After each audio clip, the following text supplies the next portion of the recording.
Students, आज हम chapter second real numbers के अंदर मिसलेनियस एक्सरसाइज 2 के अंदर क्वेश्चन नंबर 13 है एक्सप्लेन कर रहे हैं। देखिए क्वेश्चन नंबर 13 ने क्या किया, आपको prove that any positive odd integer is of the form 4q plus 1 और 4q plus 3 where q is any integer। सिद्ध कीजिए कोई धनात्मक विषम पूर्णांक 4q plus 1 या 4q plus 3 के रूप में होता है जहां q एक पूर्णांक है। सॉल्यूशन देखिए इसका। यहाँ देखिए अपन ने पीछे पढ़ा ओड इंटीजर्स है, तो इसको अपन क्या मान लेते हैं, पॉजिटिव ओड इंटीजर्स है को अपन क्या मानेंगे, यहाँ पे a मान लेते हैं। ठीक है, अगर हम यहाँ ओड इंटीजर को a मानेंगे, ठीक है, तो b को अपने पास यहाँ से देखिए क्या दिया, आपको 4 दिया हुआ है। देखिए अगर हम इसको देखें डिविजनल रूल की सहायता से तो 4q plus 1 यहाँ b इक्वल क्या आ रहा है, अपने पास है 4 आ रहा है। Let a b any positive odd integer and b equal है 4। देखिए b के सामने क्या आएगा 4, देन बाई यूक्लिड जो डिविजन एल्गोरिथम होती है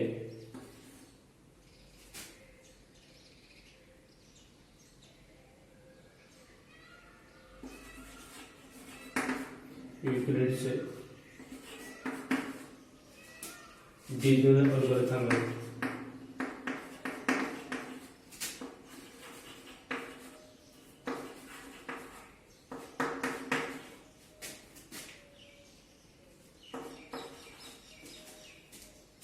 तो देखिए जो यूक्लिड डिविजन एल्गोरिथम होती है अपनी उसके साथ है, यानी let a be any positive odd integer and b equal 4 then by Euclid division algorithm. देखिए यूक्लिड डिविजन एल्गोरिथम है a equal b q plus r, ये होती है अपने पास। यहाँ अगर इसकी कंपैरिजन करेंगे इससे तो a इक्वल अपने पास क्या आएगा, a आ जाएगा, क्योंकि हमने पॉजिटिव इंटीजर क्या माना है, a ही दिया यहाँ पे। इक्वल b के स्थान पे क्या लिया 4q प्लस r। ये हमारे पास जब हम यूक्लिड डिविजन एल्गोरिथम लेंगे तो a इक्वल अपने पास क्या आएगा 4q प्लस r, वह जो r की वैल्यू होगी वो 0 के इक्वल या उससे ग्रेटर है, बट जो हमारे पास है 4 है, b के स्थान पे क्या 4 से क्या होगी लेस होगी, वेर 0 इज इक्वल या less than r less than 4। तो यहां से देखिए r की जो वैल्यू है वो 0 से लेकर 0 के इक्वल है, बट 4 से क्या होगी less than.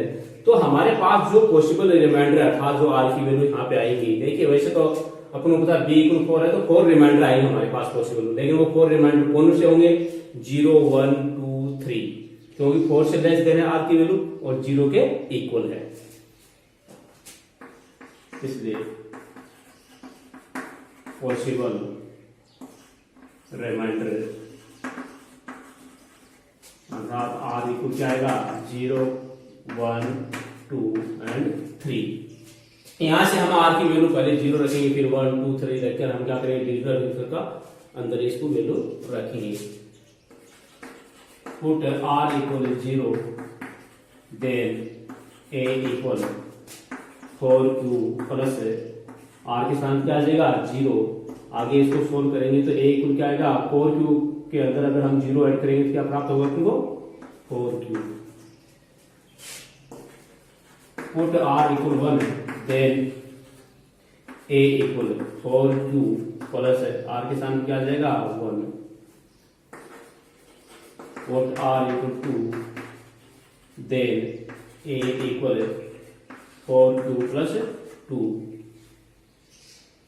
and put r equal 3, then a equal 4q plus 3। ये हमारे पास a की वैल्यू आ गई। ये जो हमारा ओड इंटीजर है उसके इक्वल क्या आ रहा है, a माना था हमने, a equal 4q, a equal 4q plus 1, a equal 4q plus 2 और a इक्वल 4q प्लस 3। ये हमारे पास 4 वैल्यू आ गई। यहां से देखिए आप देखोगे कि जो 4q और 4q प्लस 2 यानी 4q है ये भी 2 से डिवाइजेबल है और 4q प्लस 2 ये भी 2 से क्या होगा, डिवाइजेबल। तो ये दोनों वैल्यू है 4q और 4q प्लस 2 दोनों क्या होंगे, इवन वैल्यू होंगे, ठीक है। एंड 4q प्लस 1 और 4q प्लस 3 है ये 2 से डिवाइजेबल नहीं, तो ये कौन सी होंगी, ऑड वैल्यू होंगी।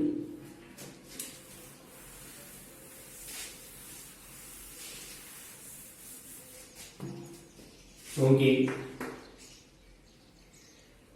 4q and 4q plus 2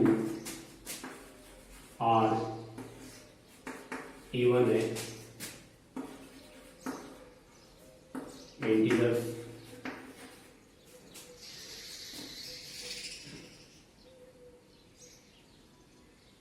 because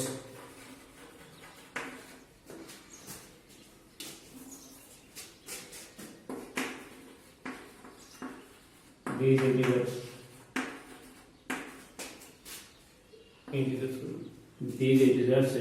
divisible by are divisible by 2, इसलिए 4q plus 1 and 4q plus 3 are odd numbers because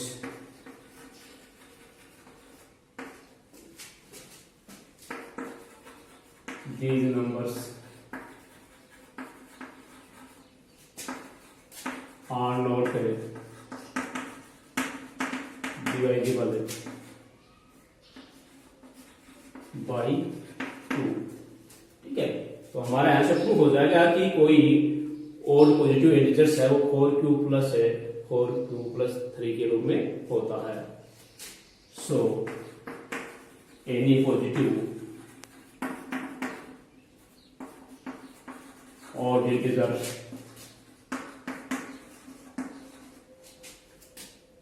is of the form 4q plus 1 और 4q plus 3 hence proved।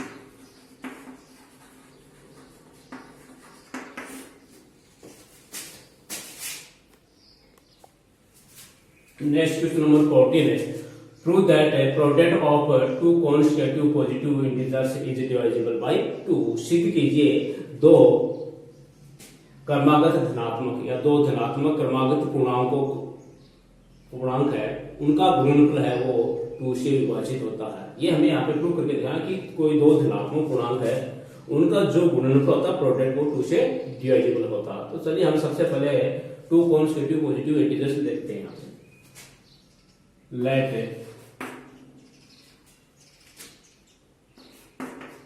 First positive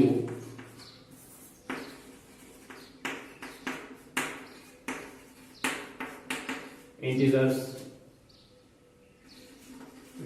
b x and second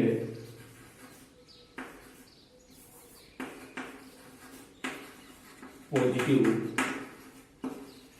integer is equal to, देखिए constitutive लगातार है तो कोई भी to constitutive दो क्रमागत या लगातार अगर जो पूर्णांक या जो संख्या होती है उनका बीच का डिफरेंस क्या होता है, 1 होता है। अर्थात फर्स्ट में 1 ऐड करने पर उसका नेक्स्ट जो नंबर वो प्राप्त होता है। तो यहाँ पे x का कॉन्स्टिट्यूटिव प्राप्त करेंगे तो x प्लस 1 होगा।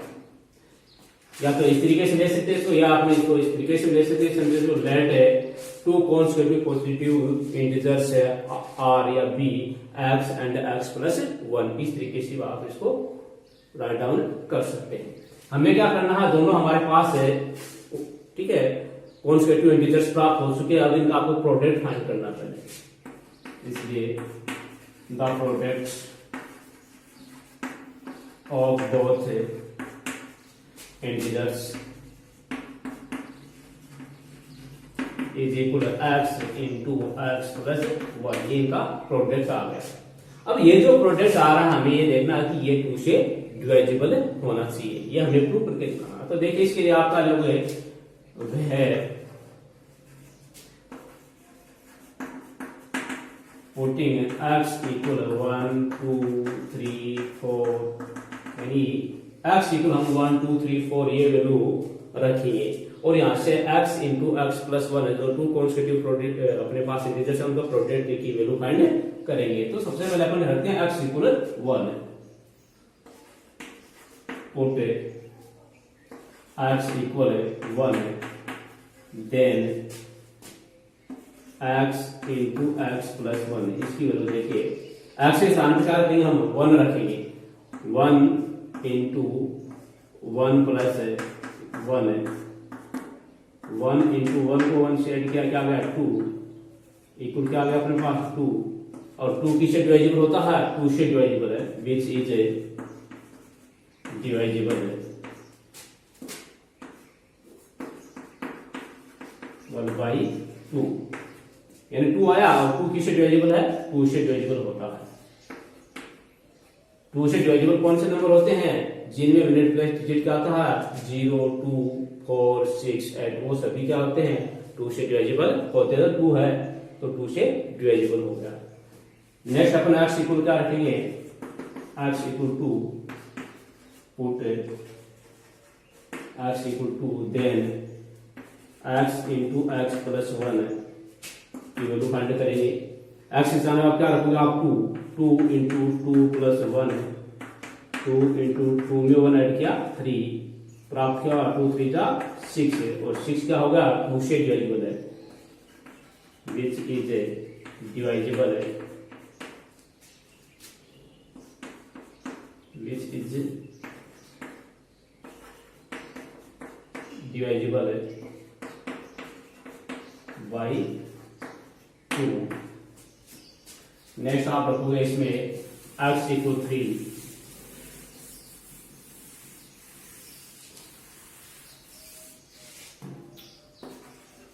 put x equal 3, then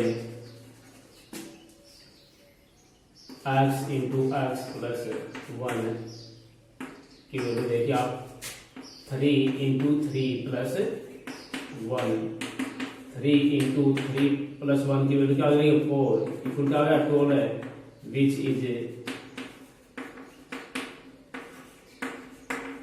dividable by 2। इसी प्रकार से आप क्या कहोगे put x equal 4, then x into x plus 1, x के सामने क्या कितना 4 इंटू 4 प्लस 1, 4 इंटू 4 प्लस 1, यानी इनको ऐड करेंगे क्या आएगा 5 4 का क्या होता है 20, और 20 भी क्या हो गया यूनिट प्लेस डिजिट क्या है इसमें 0, तो ये क्या हो गया 2 से डिवाइजिबल, विच इज डिवाइजिबल है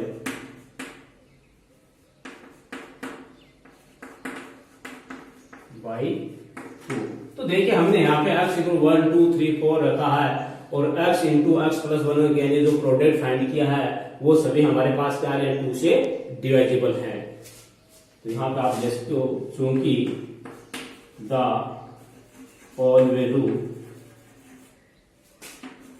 of x into x plus 1, यहाँ जो सभी x इंटू एक्स प्लस 1 के जो सभी मान है x into x plus 1 is डिवाइजिबल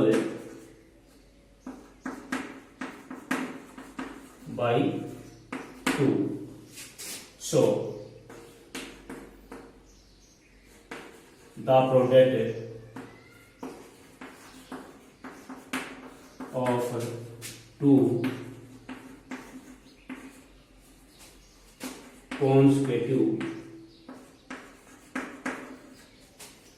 integers is divisible divisible by 2 hence proved.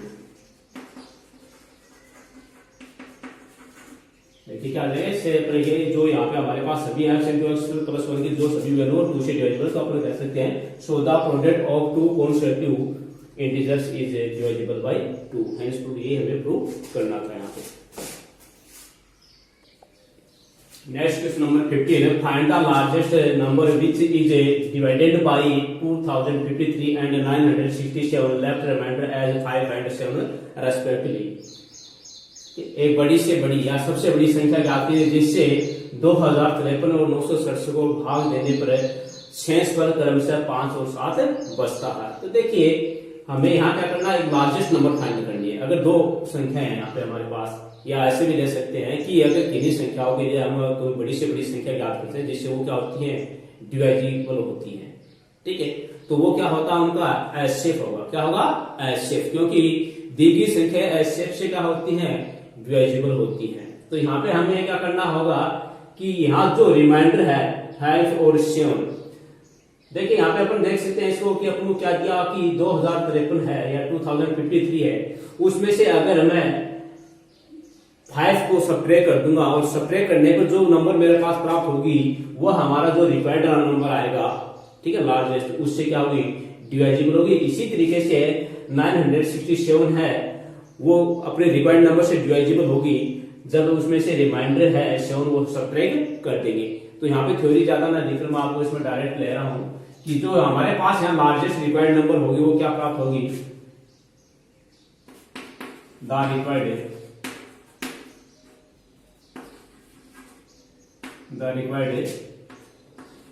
Largest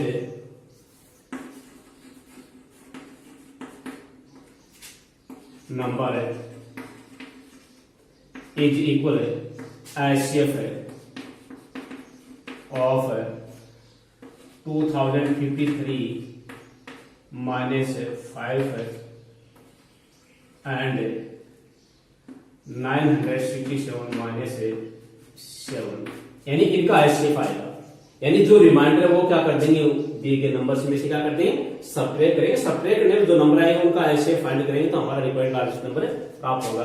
तो इक्वल में यहाँ पे देखिए क्या आएगा, अपने पास एचसीएफ ऑफ रिक्वायर्ड जो नंबर है इक्वल क्या आएगा, एचसीएफ ऑफ, यहाँ देखिए 2053 में से 5 सब्ट्रैक्ट करेंगे 2048 एंड 967 में से अगर हमने 7 सब्ट्रैक्ट किया तो 960, यानी हमारे पास लास्ट एंड फाइनली क्या आ रहा है, the required largest number is equal क्या है, एचसीएफ ऑफ 2040 एंड 960। इनका हमें एचसीएफ फाइंड करना है, तो इनके यहाँ पे आप प्राइम फैक्टर करोगे।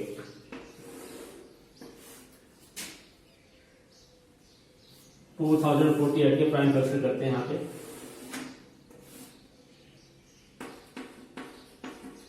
टू से डिवाइड किया, 2 से डिवाइड है क्योंकि मल्टीप्लाई डिजिट क्या है, 8 है, तो क्या आ जाएगा अपने पास 10 और यहाँ से 24, फिर 2 से करेंगे 512, फिर 2 से किया 256, फिर 2 से करेंगे डिवाइड इसको 128, फिर 2 से किया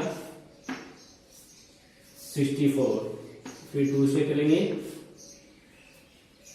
32, फिर 2 से किया 16, फिर 2 से किया 8, फिर 2 से करेंगे 4, फिर 2 से डिवाइड किया 2 और 2 को 2 से किया 1, 2 3 4 5 6 7 8 9 10 11, यानी 11 टाइम्स हमारे पास क्या आ रहा है, यहाँ पे 2 है वो, ठीक है, रिपीट हो रहा है, इसके जो प्राइम फैक्टर्स करते हैं। इसी तरीके से हम क्या करेंगे, अब जो हमारे पास 960 है उसके प्राइम फैक्टर करेंगे यहाँ पे 960 में मल्टीप्लाई दीजिए, क्या हमारे पास इकाई का 0 होते हैं, 2 से डिवाइजेबल है, 2 से करेंगे तो अपने पास क्या आ जाएगा यहाँ पे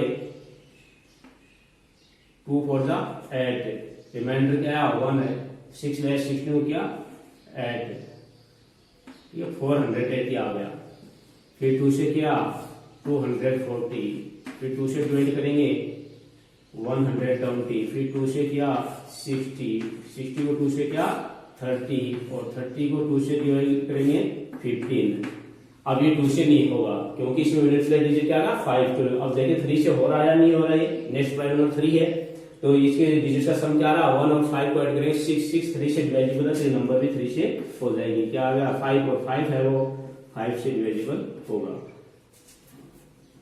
हमारे पास है जो 960 उसके प्राइम फैक्टर 2 into 2 यानी 2 है वो 6 टाइम आ रहा है और एक 1 टाइम 3 और 1 टाइम 5। तो यहाँ इनके प्राइम फैक्टर देंगे हम क्योंकि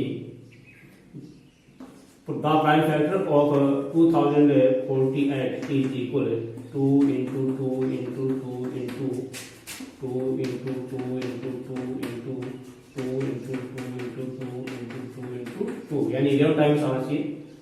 3 3 6 3 9 into 11 पावर्स में लेंगे तो क्या आ जाएगा 2 की power 11 and the prime factor of 960 is equal हमारे पास है 2 into 2 into 2 into 2 into 2 into 2 into 3 into 5। Powers में लेंगे तो 2 की पावर क्या आ रही है 6 टाइम आ रहा है 2 की पावर 6 इंटू 3 की पावर 1 इंटू 5 की पावर 1 ऐसे फाइंड करना आपको। इसलिए एचसीएफ ऑफ 2048 एंड 960 इक्वल। देखिए एचसीएफ में क्या होता है कि हमारे पास स्मॉलेस्ट पावर वाले जो कॉमन फैक्टर होते हैं और उनका जो प्रोडक्ट आता है स्मॉलेस्ट पावर वाले कॉमन फैक्टर उनका जो प्रोडक्ट होता है वही नंबर्स का एचसीएफ होगा। तो देखिए हमारे यहाँ पे इसमें क्या है 2 की पावर 11 आ रही है और इसमें भी हमारे पास 2 की पावर 6 है तो ये हमारे पास एक कॉमन फैक्टर है 2 लेकिन स्मॉलेस्ट पावर क्या है 2 की यहाँ पे 2 की पावर 6 है। उसके बाद में कोई कॉमन फैक्टर है क्या नहीं है क्योंकि 3 की पावर 1 है बट इसमें नहीं है 5 की पावर इसमें 1 इसमें है लेकिन इसमें नहीं है तो केवल एक ही हमारे पास कॉमन फैक्टर आ रहा है 2 की पावर 6। ये हमारे पास कॉमन फैक्टर आ रहा है यहाँ पे 2 की पावर 6 की वैल्यू फाइंड करेंगे हम वापस से 2 into 2 into 2 into 2 into 2 into 2 अब स्टैंडर्ड फॉर्मूले मल्टीप्लाई कर लीजिए 2 to the 4 4 to the 8 to the 16 16 to the 32 32 to the 64 ये 64 आ गया। तो हमारा जो 2040 एंड 960 का जो एचसीएफ आ रहा है वो 64 आ रहा है और जो एचसीएफ आ रहा है इन बोथ नंबर्स का वह हमारा क्या होगा रिक्वायर्ड लार्जेस्ट नंबर। तो यहाँ पे हमारा रिक्वायर्ड लार्जेस्ट नंबर कौन सा आ जाएगा 64। So the required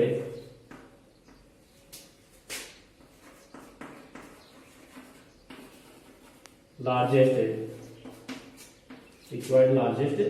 number is equal 64 या आपका आंसर